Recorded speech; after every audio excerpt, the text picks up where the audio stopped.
증권가 리포트에서 나오는 다양한 의견들을 분석해봅니다. 증권사 리포트 꼼책. 오늘은 10월 시장에 관한 리포트 보실 텐데요. 첫 번째 리포트부터 보실까요?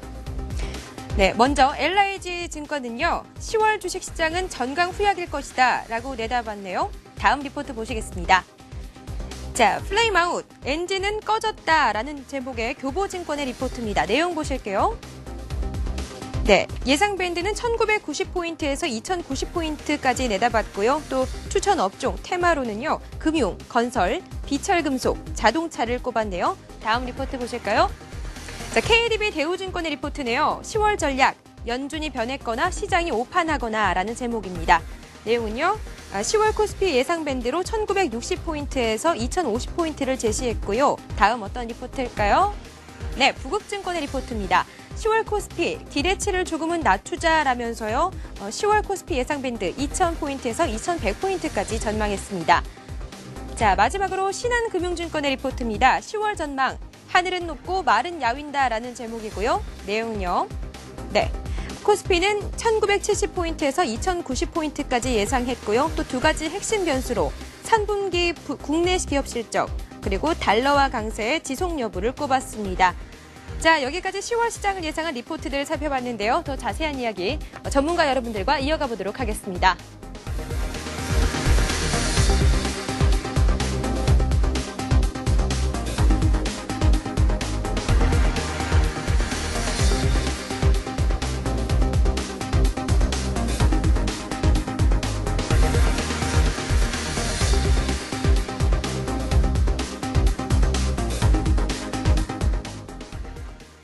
시장이 만만치 않습니다. 왜 증권사들은 이렇게 눈높이를 낮추고 있는 걸까요? 그 이유와 전망에 대해서 오늘 이야기 나눠보도록 하겠습니다.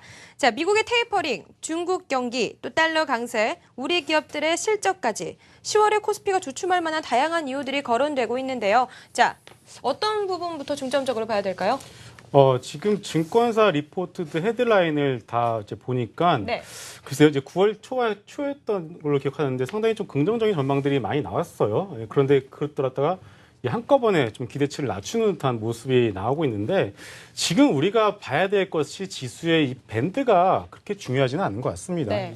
어차피 이제 지수 밴드, 지금 삼성전자와 현대차가 신저가를 이미 찍고 있는 상황에서 여전히 아직까지 2000포인트를 만들어주고 있기 때문에 뭐 삼성전자 기술적 반등이 조금만 나오더라도 지수는 여전히 2000포인트를 지지할 확률이 높다고 봐야 되거든요. 네. 그렇기 때문에 우리가 어떤 지수 밴드의 상단과 하단을 예측을 하는 것은 물론 파생을 하시는 분들에게서는 중요할 수밖에 없겠지만 일반적인 개인 투자자들에게서는 그렇게 중요하지 않다라고 봐야 될 것 같고요.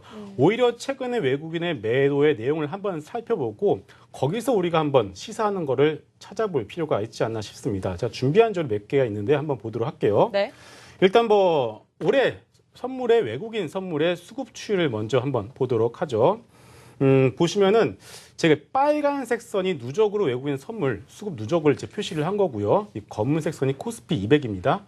네, 보시면 아시겠지만 거의 동행하는 모습들이 나오고 있어요. 그리고 최근 들어서 보시게 되면은 이 빨간색 선, 이 하단 점들 한번 여러분들이 마음속으로 그어 보시면은 그 하단의 지지선을 이탈한 것을 여러분이 느끼실 수 있을 것 같아요. 이제 그런 것들 때문에 네. 최근에 좀 밀리는 모습들이 나오고 있는데요. 물론 이 선물의 어떤 추이만 본다라면은 그렇게 우호적이지는 않습니다. 네. 다만 여기서 우리가 좀 잡아야 될 부분은 선물 같은 경우는 바닥을 뚫고 내려가는 케이스는 그렇게 많지가 않더라. 결국 선물의 하방 변동성은 조금은 더 커질 가능성이겠지만 그것이 어느 정도 끝에까지 다 온 건 아닌가라는 생각을 좀 해보고 있고요. 자, 두 번째 그림 한번 보도록 하죠. 자, 보시면 이거는 현물 수급입니다.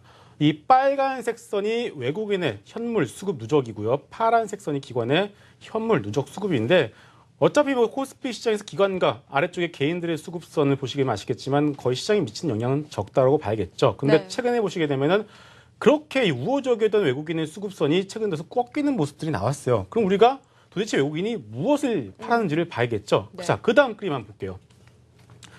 자, 최근 9월 11일부터 외국인이 현물 순매도로 지금 변한 것을 볼 수가 있는데 무엇을 사고 팔았는지를 보시게 되면은 일단 매수한 종목들을 보시죠. 삼성전자, 포스코, LG화학, 뭐 삼성물산, 하나금융지주, KB금융, 뭐 현대건설, 세화베스트 이런 종목들 있고요. 가장 많이 판 종목들 보시게 되면은 1위가 네이버 잡히고 그다음에 SK텔레콤, 뭐 현대차, 기아차, 최근에 이슈가 되고 있는 현대차 그룹주들 그리고 KTNG, 아모레퍼시픽, SKCNC 같은 종목들을 팔고 있습니다. 네. 이것만 놓고 보면은 최근 외국인의 시각이 딱 보인다고 봐야 될 것 같아요. 다시 말해서 낙폭 과대 대형주들 쪽으로 이제 서서히 이제 모아가는 모습들이 발견이 되고 있고 판 종목들 결국 뭐겠습니까? 많이 올랐거나 그리고 밸류 부담이 있거나 현대차 그룹 이슈 같이 어느 정도 좀 어떤 부정적인 모멘텀이 남은 종목들을 매도를 하고 있는 것을 좀 볼 수가 있을 것 같아요. 네. 자, 그렇기 때문에 현재 우리가 뭐 지수에 대해서 증권사 리포트들이 전망을 낮춘다라고 해서 그것을 겁내할 필요도 없을 것 같고요. 오히려 지금 현재 9월 중순부터 10월 한 달, 약 한 달 반 정도는 전반적인 외국인들의 포트폴리오 교체가 이루어질 가능성이 높다라는 점. 그렇다면 우리가 그것을 기회 삼아서 외국인들이 어떤 종목에 집중하고 어떤 업종에 사 모으고 있는지 우리가 오히려 집중해야 된다라고 좀 말씀을 드리고 싶습니다. 네. 개인적으로는 일단은 지금 아까 수급표에서도 보셨지만 오른쪽에 외국인들 매도한 것들 다 요새 핫한 종목들이잖아요. 실질적으로 지금 최근에 움직이는 주가들이 외국인들이 매수한다고 해서 오르는 종목은 별로 없는 것 같아요. 기본적으로 외국인이 지금 매수하는 대형주들 보면 대부분이 공매도 쳐놨다가 이제 밑에서 쇼커버하면서 어느 정도 이익 실현해 나가는 종목들이 상당히 좀 많은 것 같고요. 기본적으로 제가 생각할 때는 지금 사실 아까 앞에서 말씀해 주신 대로 2000이란 그 지수가 사실 의미가 없어요. 지금 보시면 경기 민감주들은 뭐 다 2008년도 저점 거기 다 가 있거든요. 이미 그들은 저 1000포인트 아래 가 있는 상태예요, 사실은. 그러다 보니까 주가 자체가 구성하고 있는 종목들이 지수와 지금 크게 연동되지 않게 움직이는 그런 흐름들이 나오고 있는데 일단은 개인적으로 아까 리포트는 뭐 아님 말고식으로 많이 써놨더라고요. 보니까 10월에 핫한 종목으로 보니까 뭐 전부 뭐 거설주 뭐 비철 금속주, 네. 뭐 자동차, 지네들이 과연 사겠나 지금 생각해 보면은 전혀 아니라고 생각하는데 그런 식으로 매달 나와요. 매달 괜찮을 것 같아, 괜찮을 것 같아 계속 나오는데 안 괜찮더라고요. 근데 그 극악을 떨친 게 이제 이번 달 말 오늘이었던 게 아닌가 싶어요. 지난주 후반부부터 뭐 어제도 잠깐 말씀을 드렸지만 네. 지난주 후반부부터 이제 연기금들이 계속 공격적인 매도를 하고 있었거든요. 기본적으로 이제 연기금은 지분 변동 공시를 한 3개월마다 한 번씩 하게 돼 보유한 종목들 네. 그런 부분에 있어서 좀 부담이 있는 종목들 같은 경우는 강하게 매도를 하고 또 어느 정도 바꿔타고 이런 흐름이 나오는데 최근에 연기금이 공격적으로 매도한 섹터들이 뭐 화학주 섹터들 그다음에 뭐 조선, 철강 뭐 이런 쪽들이었었는데 일단 오늘 급락 투매 성격으로 던진 부분으로 와서 일단 공격적으로 급하게 던진 매물들은 좀 마무리가 됐다라고 봐요. 그렇게 보이기는 하는데 일단 10월 들어서 그렇다고 뭐 공격적으로 살 것이냐라고 생각을 한다라면 또 10월 달에 실적 시즌 생각하면 답이 나온 종목들은 사실은 없다라는 거죠. 근데 바로 얼마 전까지만 해도 정말 1, 2주 전까지만 해도 화학주 좋다. 철강주 좋다. 실적 짱이다. 뭐 이런 식으로 계속 리포트 나왔었거든요. 네. 그래서 하락을 하더라도 제한적일 것이다. 이런 리포트 일색이었는데 제한적이기는 하나도 안 제한적이잖아요. 그러니까 그런 식으로 막 공격적인 매도가 나오고 있기 때문에 지금은 어쩔 수 없이 환율에 민감하잖아요. 상당히. 네.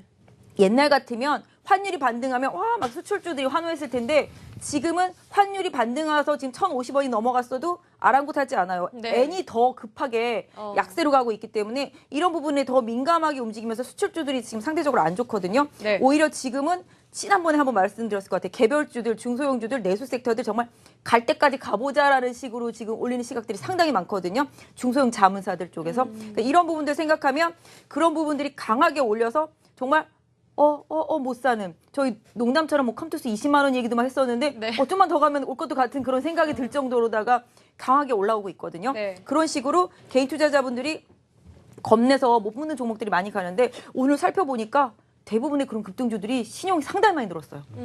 거의 7%대에서 9%대까지 늘어있는 종목들 상당히 많아요. 그래서 네. 개인적으로는 10월 달에 한번 그런 개별주들이 조정을 받을 것이다라는 얘기를 지지난주인가 한번 했던 것 같은데 10월 달에는 제가 생각할 때는 지금 극과 극으로 벌어진 상황이라서 이런 극과 극으로 벌어진 상황이 어느 정도 좀 축소되는 흐름이 나올 수는 분명히 있을 것으로 보여지고 있지만 네. 추세가 뭐 확 바뀐다거나 이러지는 않을 것 같긴 한데 일단 10월 달 자체만 놓고 본다라면 리포트도 보면은 시장 자체가 자신이 없잖아요. 저 자신도 시장에 대한 확신이 지금 없는 상태예요. 하지만 강하게 올라가지 못할 거라는 거는 짐작으로 알 수 있을 만큼 시장 대외 여건들이라든지 3분기에 실적을 발표하는 기업들 자체들이 다 좋지가 못해요. 네. 그런 부분들만 보면 심리적으로는 지금 사실 많이 주눅이 들어있는 상태거든요. 네. 오히려 그걸 역으로 이용할 수도 있겠지만 지금의 외국인들 선물 아까 얘기해 주셨지만 외국인들 선물 매도 포지션만 본다라면 10월 초에 상당히 좀 변동성을 보이면서 외국인들이 만약에 하방으로 움직인다라면은 차익실을 노릴 수도 있는 그런 구간으로 들어갈 수 있기 때문에 10월 달은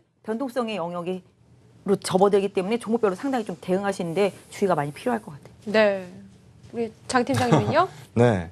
오늘 증권사 리포트도 쭉 얘기 들으셨을 거고, 지금 뭐 김 팀장님 얘기도 그렇고, 박진희 차장님 얘기도 그렇고, 다 들으면서 결론이 뭐예요? 만만치 않을 것 같다라는 거잖아요. 9월 달 월간 전망 낼 때는 증권사들 모두 다 좋을 거라 그랬어요. 제가 기억하는 게 9월 증시 기상도인가? 그때 우리 꼼책에서도 네네. 했었는데, 제가 흐림 제시했습니다. 근데 그때까지만 하더라도 이 증권사들에서 얘기하는 논리는 슈퍼 목요일이 지나고 나면, 그러니까 이 FOMC가 지나고 나면 상당 기간 저금리를 유지하겠다는 이 상당 기간의 표현만 살아남으면 모든 게 해결될 것처럼 얘기를 했어요. 네. 근데 그 표현은 살아남았어요. 그런데 안으로 들어가서 달러가를 보니까 죽지 않더라는 거죠. 거기에서 시장이 고민하기 시작한 것 같아요. 일단 지금 달러가가 오르기 시작하니까 여러 가지 문제들이 발생되기 시작하죠. 전일 브라질 보베스파라든지 브라질 헤아라 같은 경우 6년 내 최저치로 떨어졌어요. 우리 투자자 여러분들 중에 브라질 펀드 갖고 계신 분들도 많을 텐데 그러신 분들 지금 거의 패닉 상황 빠지고 있다라는 거죠. 네. 달러 인덱스가 튀어 오른다는 거는 어느 한쪽에서는 달러가 메말라 가고 있다는 얘기입니다. 우리 대한민국에서 달러가 메말라 가고 있지 않으니까 원달러가 급하게 튀지 않는 거예요. 이 차이가 있을 뿐이지 달러가가 올라가면서 이 달러가 본국으로 송환되려는 힘이 높아진다라는 거는 누구든지 다 알고 있습니다. 그럼 전체적인 분위기를 보자라는 거죠. 시장 왜 올랐습니까? 약한 달러, 강한 원화, 그리고 외국인들의 현선물 동반 매수. 그럼 여기에서 지금을 한번 보죠. 지금 달러 어때요? 약세 아니죠. 오히려 반대로 강세죠. 원화 광세 부분 멈췄죠. 원달러가 반등 나오고 있으니까. 외국인들 현선물 동시 매입 아니죠. 8월 1일서부터 누적 선물 매도량이 5만 4천 계약이 넘습니다. 그러면 외국인들이 시장 올라간다라고 판단되면 제일 먼저 뭐 할까요? 선물 환매수 하겠죠. 네. 근데 오늘 시장에서도 외국인들이 선물 사든가요? 안 사죠. 오늘 기술적으로 이탈되는 그림도 장중에 보였었고 오늘 미결제양으로 봤을 때 상당 부분의 신규 매도가 출현하고 있는 것으로 보이기 때문에 10월 증시 전망 여기도 여전히 좀 보수적으로 보는 게 맞겠다. 8월 증시서부터 계속적으로 보수론 말씀드리고 있습니다. 밑이 많이 뚫릴 것 같아서 보수론을 말씀드리는 게 아니에요. 위에 부분이 열지 못해서 위에가 닫혀 있다라는 시장 판단이 들기 때문에 뭐 열려 있는 시장이 아닌데 꼭 지금 구간에서 무리하실 필요는 없지 않습니까? 그런 보수론을 조금 더 유지하게 될 가능성이 높아지고 있다. 이렇게 보시면 될 것 같습니다. 네, 이렇게 뭐 9월에 비해서 10월이 예상치가 비관적이게 나오는 이야기 해주셨는데 좀 더 자세하게 얘기해 볼까요? 뭐 홍콩 얘기도 있고요. 네. 지금 뭐 장 팀장님께서 브라질 얘기를 잘 해주신 것 같아요. 네. 그래서 제가 준비한 자료 보면서 현재 지금 글로벌 어떤 주식시장의 흐름 자체들이 즉 대륙별로 좀 어떻게 움직이고 있는지를 한번 볼 필요가 있을 것 같습니다. 우리 시장만 놓고 이렇게 국한돼서 볼 필요가 없거든요. 네. 자, 자료 화면 한번 4번 그 MSCI 코리아 지수와 그 코스피 100 지수 비교한 거 먼저 보도록 할게요. 보시면 좌측이 MSCI 코리아 월봉이고요. 오른쪽이 코스피 200의 월봉입니다. 네. 좌측 보시게 되면 MSCI 지난달까지 월봉 차트 흐름 보시면은 좀 그나마 양호하게 갔었어요. 갔었는데 이번 달 들어서 쫙 밀렸죠. 네. 결국 이게 뭐겠습니까? 이게 아닌가라는 생각이 들다 보니까 본격적으로 매도를 하기 시작하는 거라고 봐야겠죠. 자, 그다음 거 한번 보도록 할게요. 자, 보시게 되면은 이 그림은 이제 브릭의 ETF의 이제 지수 차트인데 보시면은 마찬가지죠. 지난달까지 좀 양호하게 흘러가고 있다가 우리 MSCI 코리아랑 거의 비슷하게 확 밀리는 모습들이 나오고 있습니다. 이 모든 게 다 이 FOMC에서 컨시더러블 타임에 대한 어떤 그 단어에 목매고 있다가 그 다음에 말씀하신 대로 달러가가 안 떨어지다 보니까 이런 부분들이 급하게 지금 나오고 있다고 봐야 될 것 같아요. 네. 자, 그러면 아시아권 한번 볼까요? 다음 차트 한번 보도록 할게요. 자, 다음 보시는 그림은 이제 인도네시아와 태국의 대표적인 아시아 이머징 국가들의 이 주봉 차트인데 자, 좌측 인도네시아 정고점 부근에서 결국 돌파를 해주지 못하고 밀려버리고 있고요. 오른쪽에 태국 정고점까지도 못 가고서 역시나 좀 주춤하는 모습들이 나오고 있습니다. 그러면은 자, 유럽은 어떨까요? 다음 장 보시죠. 자, 유럽 독일 닥스 지수. 유럽 같은 경우는 독일 지수만 보면 되는데 보시면은 거의 딱 보자마자 좀 공부를 하신 분들은 헤드앤숄더라는 느낌이 날 것 같아요. 결국 중요한 맥점이었죠. 9,800포인트를 지난주에 돌파를 해주지 못하고 확 밀려버리고 나왔어요. 마지막으로 그러면은 다음 차트 보시죠. 남은 거는 미국이죠, 이제. 네. 자, 유럽 밀리고 있습니다. 아시아권 밀리고 있습니다. 브릭 밀리고 있습니다. 우리나라 마찬가지죠. 남은 거 미국이죠. 결국 10월 달에 QE3 그동안 헬리콥터 밴으로 대표되는 비전통적인 통화 부양 방식으로 그렇게 무진장 돈을 뿌렸고 그 부분에 대해서 이제 글로벌 시장 그동안 유럽도 그렇고 미국도 그렇고 신고가를 경신했지만 이제는 뭔가 좀 조정 흐름들이 나와야 있다. 결국 다시 말해서 양적 완화가 종료가 되고 유동성이 끊게 되면 결국은 진짜 진검승부에 들어가는 시장이 10월 달에 나올 가능성이 있기 때문에 이미 우리 시장부터 전 세계 시장이 거기에 반응을 하고 있다라고 보시면 되겠습니다. 이거를 간단하게 정리하면 네. 우리 방송에서 한두 번 얘기한 게 아니니까 이 금리가 올라가고 달러가 비싸지는 환경은 시장에 대해서 할인율을 이제 높여가는 과정이죠. 네. 과거에는 야 달러는 싼 통화야. 계속적으로 달러 인덱스가 빠지고 있었으니까 금리도 계속해서 빠지고 있었으니까 유동성 자체가 굉장히 풍부한 시장이었죠. 이럴 때는 주식에 대한 할인율 자체가 작습니다. 그러다 보니까 고멀티플 종목들이 막 날아갈 수 있는 거죠. 위험 선호도가 높게 유지되는 겁니다. 근데 지금은 그 방향이 바뀌었잖아요. 환경 자체가. 그러다 보니까 제일 리스키한 자산서부터 빠지기 시작합니다.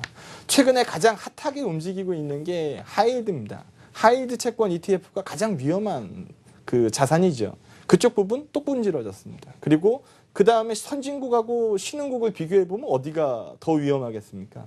당연히 신흥국이 더 위험하겠죠. 하이리스크 하이리턴 아닙니까? 그래서 신흥국 쪽에서 가장 위험한 브라질 증시가 저렇게 크게 빠지고 있고 우리 대한민국도 안전할 수는 없는 위치고 그 다음으로 그래도 그나마 좀 덜 위험한 유럽 그 다음에 제일 그래도 안전하다고 얘기하는 미국 이런 순서대로 자산군들이 다 빠지는 각도가 틀린 상황이잖아요. 네. 근데 부인할 수 없는 점은 이제까지 위험 선호도를 막 끌어안고 있던 상태에서 지금은 회피하려는 움직임이 상당 부분 나오고 있다라는 겁니다. 시장에서 이런 얘기들 많이 해요. 야, 니네들이 또 죽겠다 얘기하는 거 보니까 이번에 또 지수가 오르려나 보다. 이렇게 얘기하시는 분들도 있어요. 모두가 알고 있는 악재는 악재가 아니지 않느냐. 너네는 이번에 또 잘못 짚은 거다. 라고 얘기하실 수도 있는데 전 8월서부터 보수는 계속 얘기하고 있는 거고 지금 차이 나는 점을 딱 보여드리면 FRB 월가 잔산 매입 추이 차트 하나 보여주시죠. 예전에는 QE1 때도 그렇고 QE2 때도 그렇고 QE 전력이 있었어요. 그러니까 자산 매입이 딱 끊어지는 거죠. 근데 이번 QE3 구간에서는 매월 100억 불씩 줄이고 다음 10월 FOMC에서 QE3를 마무리하겠다라고 얘기했으니까 못 찾으시는 거. 저 이거 맞나요? 아니요. FRB 월간 자산 매입 추이. 예, 요거요. 네. QE1하고 그 전 거요. 죄송해요. 네, QE1 때하고 QE2 때는 클리프라고 표현했죠. 절벽이 나왔어요. QE3는 매월 100억 불씩 줄여내고 있고 다음 달에 마무리하니까 이거 우리가 다 준비하고 있는 건데 이게 무슨 위험이 있겠냐라고 얘기하실 수도 있어요. 네. 그런데 다음 페이지 한번 보시게 되면 QE 시행 전후의 시장 추이를 한번 보세요. QE1 때 빠지고 나서 QE1이 끝나고 나서 시장이 어땠어요? 살짝 빠졌어요. 네. 근데 얼마 안 빠졌어요. 다시 올라왔죠. 왜 그랬을까요? QE2가 나온다라는 걸 시장이 알고 있으니까. QE2 때 끝나고 나서 좀 많이 빠졌어요. 왜 그랬을까요? QE1 때보다 많이 빠졌죠. 왜 그랬을까요? QE3가 실시된다는 확신이 부족했으니까. 그 이후에 상당히 긴 시간 이후에 QE3가 시작됐죠. 네. 그리고 나서 주가는 지금 계속적으로 올라왔습니다. 네. 그럼 여기서 우리가 이제 질문을 날려야죠. QE3가 종료될 건데 QE4가 있냐라는 부분에 질문을 하셔야 됩니다. QE4 없죠. QE4 없고 이제까지 유동성 환경이 많이 바뀌려는 분위기를 연출하고 있습니다. 굳이 이 구간에서 리스크를 끌어안을 필요가 없다라는 거죠. 그래서 10월 FOMC에서 QE3가 종료된다는 건 이미 뭐 여러 번 못 박은 일들이기 때문에 그런 부분들을 우리가 알고 있으니까 괜찮을 거야 이렇게 생각할 게 아니고 막상 뚜껑 열어보면은 생각보다 반응이 뜨거울 수 있거든요. 그런 부분들에 대해서 불확실성을 어느 정도 우리 투자자들이 버릴 필요가 있다. 끌어안고 있을 필요는 없다라는 생각입니다. 미국만 놓고 보면은 그 말 맞죠. 근데 이제 기본적으로 지금 QE3까지 끝나고 이제 시장에서는 금리 인상 시기만을 이제 못 빼놓고 기다리는 상황이다 보니까 안전자산 선호 현상이 좀 더 커지면서 달러가 강세로 계속 가고 이머징 시장에서 일정 부분 또 자산이 빠져나가고 이런 부분이 있는데 기본적으로 사실 유럽에서 나오는 그런 부분들 양적 완화 뭐 이런 유동성 강화 이런 부분들이 사실 시장에서 기대치에는 아직까지 못 미쳤어요. 그래서 드라기 계속 뭐 거짓말쟁이라고 뭐 계속 얘기를 하고 있지만 네. 그런 부분들이 만약에 문제가 돼서 10월장에 상당히 안 좋아지면 11월 달에 더 그런 긍정적인 언행이 나올 수 있거든요. 사실은 네. 그런 부분들 생각하면 미국에서 못 파는 부분을 유럽에서 충분히 해줄 수 있는 부분이 있다라는 점을 미리 생각하고 있으면은 10월장이 많이 빠질 때 개인 투자자분들이 이제 뭐 대응하시는 어느 정도 대응 전략이 나오긴 하겠지만 기본적으로 지금 10월장이 가장 힘들다는 부분은 시장 자체적으로 모멘텀을 찾기가 힘들다는 거죠. 지금 강력하게 끌고 왔던 뭐 미국 시장도 마찬가지가 됐고 다 마찬가지가 되겠지만 강력하게 끌고 왔던 시장에서의 모든 모멘텀이 다 종결되고 나서 새로운 모멘텀을 찾을 길이 없는 상태인데 이제 실적 발표 시즌으로 들어가고 실적은 기대할 것도 없고 우리나라 같은 경우는 네. 미국 시장도 실적은 뭐 어느 정도 예상치대로 뭐 나왔네 어쩌나 하면서 등락은 분명히 있겠지만 기본적으로 그만큼의 기대에서 많이 올라왔다는 부분이요. 그런 거 생각하면 기대치를 충분히 반영한 주가들이 충분히 많았었기 때문에 더 이상의 올릴 만한 뭔가 그러니까 센세이셔널한 뭔가 립 서비스라든지 뭐 정책적인 모든 부분들이 나오기 전까지는 네. 시장은 분명히 10월 달에는 뭔가 좀 챙기려고 들려는 욕구가 상당히 강해지는 구간이라는 거죠. 지금도 네. 이미 그런 욕구들이 커지면서 이머징 시장이 계속 약세로 가고 이머징 통화들이 전부 약세로 가고 특히 우리 시장 같은 경우는 지금 중국이랑 일본한테 샌드위치가 된 상태에서 엔화가 계속적으로 약세가 되니까 엔화하고 이제 원화 같은 경우 보통 이제 우리나라 뭐 일본 같은 경우는 롱쇼 이렇게 반대로 하거나 뭐 네. 삼성, 애플 롱쇼 이렇게 하듯이 그런 흐름들이 계속 나오고 있어서 그런 영향을 더 계속 많이 받고 있거든요. 네. 그렇기 때문에 10월 달에는 계속 그런 부담감에 대한 그런 네. 불안감이 오히려 투자 심리를 계속 더 위축시키는 구간으로 작용을 하고 있다라고 네. 다들 보는 거죠. 저는 생각이 약간 이제 박 차장님하고 다른가요? 틀린 부분이 있는데 네. 어떤 부분요? 일단 ECB가 뭔가 해주지 않겠느냐 여기에 대해서 기대하시는 분들이 굉장히 많은 것 같아요. 네. 일단 10월 2일 내일이죠. 내일 저녁이면 ECB 통화정책 회의가 열려요. 마리오 드라기는 지금 할 수 있는 최대한의 방법을 써서 뭐 잘 하고 있습니다. 그래서 내일 만약에 미국식 양적 완화를 시작하겠습니다라고 드라기가 밝히면 그때 유로화하고 달러는 어떻게 될까요? 유로화는 밑으로 치고 내려갈 거고 달러 인덱스는 더 튀어 올라갈 거란 말이에요. 네. 그렇게 되면 우리 시장 입장에서는 유리한 거 없어요.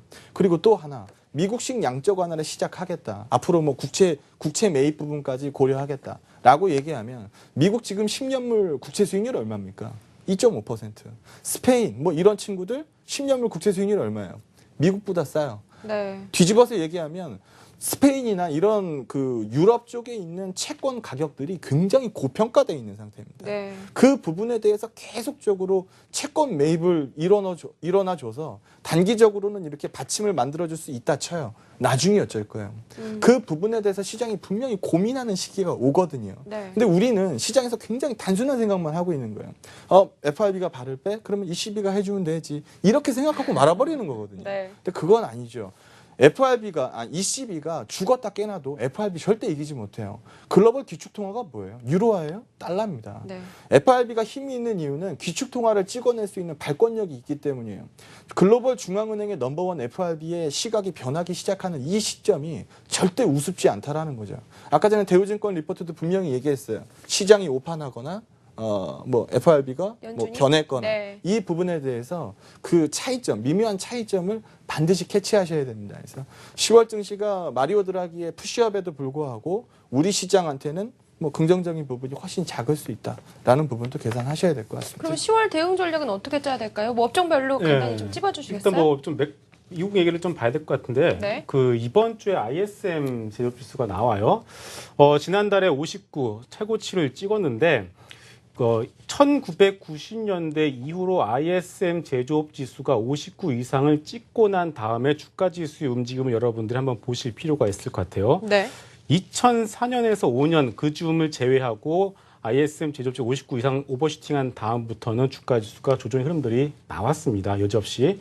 그렇기 때문에 이번 주에 나온 ISM 제조업 지수, 뭐 컨센 자체가 58 정도로 지난번보다 낮게 나올 것을 보여주는데 일단 그 숫자가 나온 이후에 시장의 반응을 일단 단기적으로 여러분들이 보실 필요가 있을 것 같고요. 네. 또 하나 이제 전략 얘기를 해보게 되면은 오늘 전반적으로 좀 약간 좀 부정적인 느낌이 나는 것 같다라는 생각이 듭니다. 그런데 좀 뭐 잘 아시겠지만 지금 우리 여러분들 10월 시장을 보는 데 있어서 만약 여러분들이 10월 달에 시장을 대응하는 데서 어렵다라고 생각하실 수가 있는데 그렇다면 그건 딱 하나밖에 없다고 봐요. 무슨 얘기냐면은 지금 너무 단순하게 시장을 보는 것 같습니다. 시장이 어려우니까 종목 장세다. 코스닥 중소형주 봐라. 이런 얘기들이 많이 나오는데 지금 10월 달 시장의 판세가 바뀌고 있는 와중에 만약에 어설프게 예를 들어서 컴투스, 게임주도 많이 갔던 종목들 조정이 나올 때 어설픈 구간에서 여러분들 들어가시게 되면은 상당히 크게 좀 어려움을 겪으실 수가 있어요. 지금 구간에서는 그동안의 추세대로 뭐 모멘텀 플레이든 간에 아니면 뭐 기술적 어떤 뭐 매매라든 간에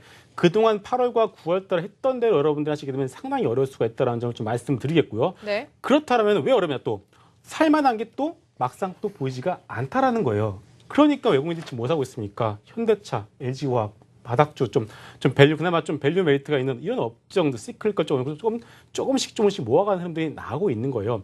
그렇기 때문에 지금 10월 초중반에 어떤 식으로 어떤 변동성이 커지는 와중에서 여러분들이 네. 좀 섣부르게 기존의 주도주나 업종군들 쪽으로 좀 주목을 하시기보다는요.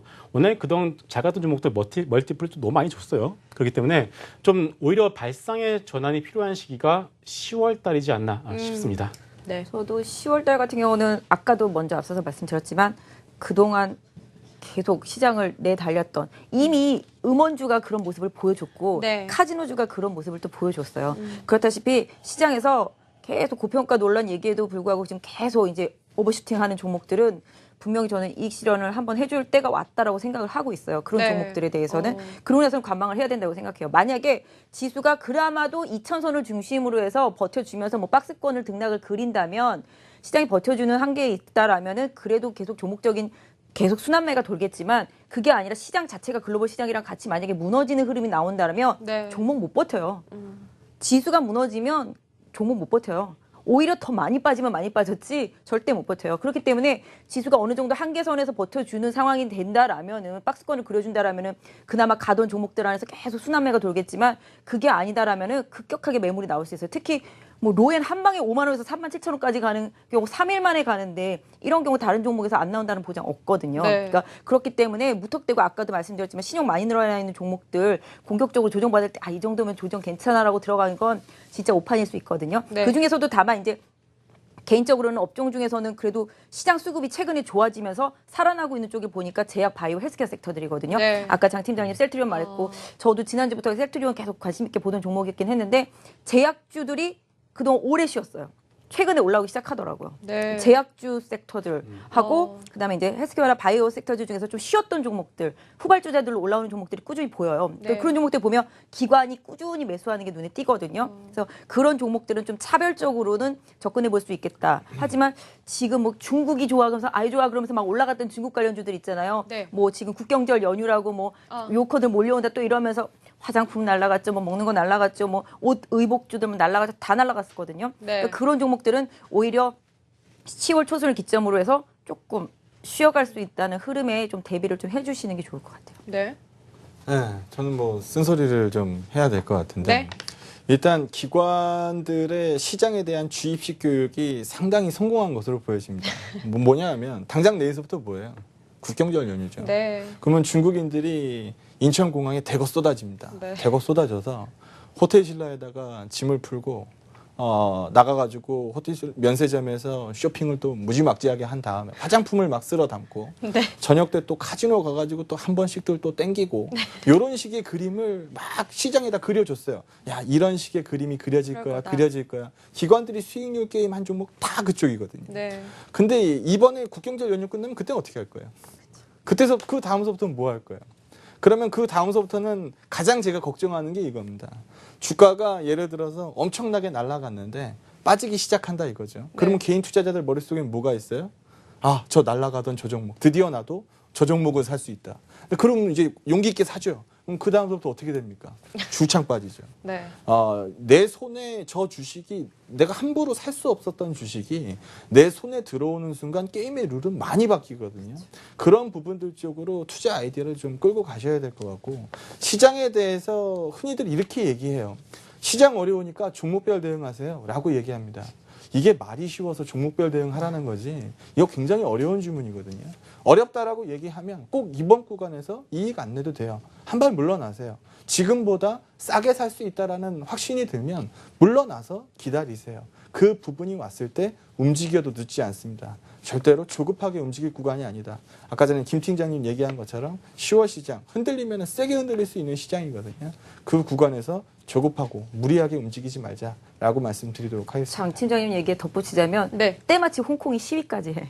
그래서 홍콩으로 갈 사람들이 우리나라로 온다고 계속 얘기가 나오잖아요. 네. 근데 만약에 그 스토리대로 그렇게 돼서 이제 막 왔다 쳐요. 그래서 이제 그 종목들이 갖다 치는데 그 종목이 조정을 받잖아요. 네. 그 다음에는 안 봐도 비디오죠. 리포트가 나올 거예요. 괜찮아, 뭐 이 정도 조정. 아직까지 뭐 실적 대비해서 뭐 이 정도면 저평가요. 이런 리포트 계속 나올 거예요. 그럼 네. 이제 개인 투자자들 이제 꼬시죠. 사요. 또 빠져요. 그래도 괜찮아. 그런 식으로 레포트가 계속 나오면서 개인 투자자분들이 발목이 빠져서 수렁에 빠진 종목들이 다 경기 민감주들이에요. 네. 괜찮다 이러면서 이제는 바닥이야 그러면서 리포트 계속 나와가지고서 빠진 종목들이 다 그 종목들이에요. 네. 하지만 지금 3년째 흘러내리고 있거든요. 네. 3년 동안 괜찮대.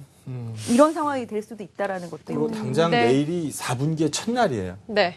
그럼 이제 또 실적 얘기가 나올 거란 말입니다. 네. 제가 요거는 딱 하나 보여드릴게요. 3, 4분기 전망 및 내년 실적 전망 해놓은 거 숫자 적어놓은 거 있거든요. 네. 그거 한번 보죠. 이번 3분기 실적이요. 삼성전자 입장에서는 엄청난 쇼크예요. 이게 우리 이런 2014년도 초만 해도 분기에 10조가 어쩌고 저쩌고 얘기했었던 게 삼성전자예요. 근데 지금 뭐 누가 더 낮은 추정치를 쓰냐 뭐 경쟁하는 듯이 뭐 앞에가 3자로 바뀌어서 나오기 시작을 하는데 작년 3분기 실적은 26조입니다. 올해 2014년 3분기 실적은 24조예요. 어떤 성장입니까? 역성장이에요. 근데 4분기 실적을 한번 보시게 되면 작년에는 4분기 실적이 정확히 3분기에 반토막이 났어요. 근데 올해 4분기 실적은 뭔가 이상한 거 못 느끼세요? 4분기 실적 가이던스가 3분기하고 얼마 차이가 안 나요. 올해 4분기는 괜찮을 거야 라고 네. 얘기합니다. 4분기 실적 시즌 들어가서 저거 또 하향 작업할 가능성이 있어요. 근데 그거 끝이 아니에요. 2014년에 총 영업이익은 930조 정도 쓰는 것 같습니다. 네. 15년도 예상되는 영업이익 한번 보시죠. 올해 초에도 분명히 저 그림이었어요. 114조에서 출발했었거든요. 그 그림을 2015년에 똑같이 보여주고 있습니다. 어닝 추정치 부분에서 이제 지긋지긋하게 하향이 나오고 있는데 네. 계속 또 다른 타겟이 나와요. 또 다른 타겟이 높게 나와서 저거 하향하고 투자자는 그 구간에서 굉장히 지쳐가거든요. 그래서 이런 부분들이 또 다음 달 4분기, 3분기 실적 공개 시점쯤 해가지고 또 4분기 실적 가이던스 다운 얘기가 나올 거기 때문에 네. 이런 분위기까지 감안하면은 어닝도 만만치 않다. 멀티 만만치 않고 어닝이 만만치 않은데 주가가 뭘로 오르겠습니까? 주가는 밸류에이션 곱하기 EPS입니다. 두 가지 다 만만치 않다. 보수적으로 보자라고 말씀드리겠습니다. 네, 이쯤에서요. 어제에 이어서 대놓고 못하는 이야기들 속 시원히 해보는 시간 블라인드 토크 가져볼 텐데요. 자, 아까 보셨던 코스피 밴드 다시 한번 보시겠습니다. 자, KDB 대우증권, 신한금융투자, NH농협증권 이렇게 6개 증권사가 내놓은 10월 코스피 예상치는요. 평균 7포인트에서 2080구간이었습니다. 6개 증권사 가운데 10월 코스피 밴드 상단을 2100대로 점친 곳이 한 개도 없었어요. 자, 이렇게 너도 나도 10월 시장 안 좋다고 말이 많은데요. 증권사 코스피 예상 밴드, 이거 믿어야 될까요? 자, 블라인드 토크로 이어보겠습니다. 네, 말씀해 주세요. 네, 언제는 그 증권사 전망이 맞았습니까? 네. 저 처음에 회사 들어와서 주식을 제대로 배울 때 제일 처음에 배웠던 게 증권사 리포트 믿지 말라는 거였어요. 네. 네. 또 최근 들어서 뭐 은행 업종, 증권 업종 다 좋다고 하니까 그때부터 갑자기 빠지기 시작하잖아요. 이거 어떻게 할 거예요? 다른 분들은요? 속 시원히 말씀해 주세요. 이렇게 할 것 같았으면 지난달에 썼어야지. 빠지기 전에. 지금 빠지기 시작하니까 이렇게 얘기하면 뒷북 친다는 얘기 또 들어올 거 아닙니까? 그런 부분들이 정말 아쉬운 것 같고 저 정도 밴드 추정이면은 저도 하겠습니다. 네, 그래도 양심이 있는 것 같아요. 양심이요. 2,100은 다 안 넘네요, 밴드가. 네, 항상 밴드가 100포인트 정도로 이렇게 좁은 적이 거의 없었거든요. 네, 블라인드 토크 여기까지 해봤습니다. 증권사 리포트 꼼책은 여기까지고요. 자, 시청자 여러분 의견 궁금한데요. 유료 문자 샵 8181로 보내주시면요. 추첨을 통해서 달콤한 아이스크림 모바일 쿠폰 보내드리도록 하겠습니다. 다음 주제로 넘어가겠습니다.